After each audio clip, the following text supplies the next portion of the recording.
ایک سمے کی بات ہے کہ دین پور محل اور اس کے ساتھ والا گاؤں ہنسی خوشی آباد تھے۔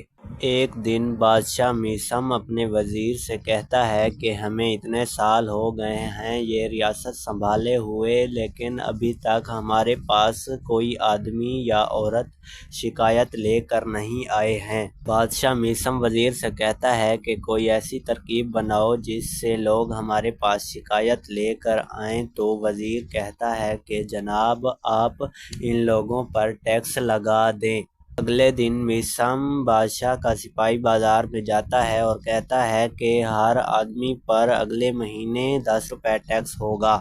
اگلے دن سب لوگ محل کے باہر جمع ہو جاتے ہیں اور اپنا اپنا ٹیکس جمع کروا کے واپس اپنے گھر چلے جاتے ہیں، لیکن اگلے مہینے بھی کوئی بھی شکایت لے کر نہیں آتا ہے۔ بادشاہ وزیر سے پوچھتا ہے کہ تم نے تو کہا تھا شکایت لے کر آئیں گے، لیکن کوئی بھی شکایت لے کر نہیں آتا، تو اب کیا کریں؟ تو وزیر نے کہا کہ آپ پھر سے ٹیکس بڑھا دیجیے۔ اگلے دن سپاہی بازار میں جاتا ہے اور کہتا ہے کہ بادشاہ میثم کا حکم ہے کہ اس اگلے مہینے 40 روپے ٹیکس ہوگا۔ اگلے مہینے سب لوگ 40 روپے لے کر بادشاہ کے محل کے پاس پہنچ جاتے ہیں اور اپنا اپنا ٹیکس جمع کروا کر گھر واپس چلے جاتے ہیں۔ اگلے مہینے بھی شکایت لے کر کوئی نہیں آتا تو بادشاہ وزیر پر برہم ہوتا ہے کہ تم نے تو کہا تھا کہ لوگ شکایت لے کر آئیں گے۔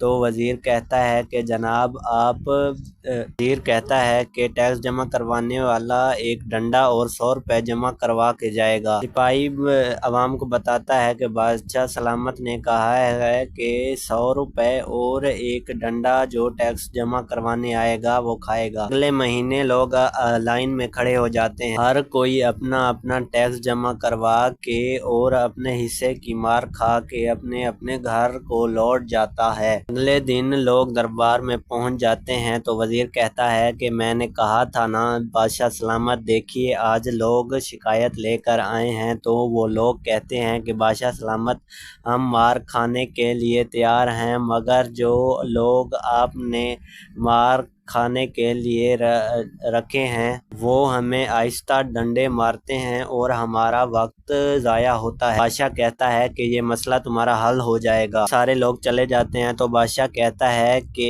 آج میں سمجھ گیا ہوں کہ ہماری حکومت اب تک کیوں چل رہی ہے۔ تو وزیر پوچھتا ہے بادشاہ سلامت کیوں چل رہی ہے؟ تو بادشاہ میثم کہتا ہے کہ جس قوم میں سوال کرنے والا نہ سلطنت ہمیشہ ہی چلتی رہتی ہے، کیونکہ ان کی سوچ غلامانہ ہوتی ہے۔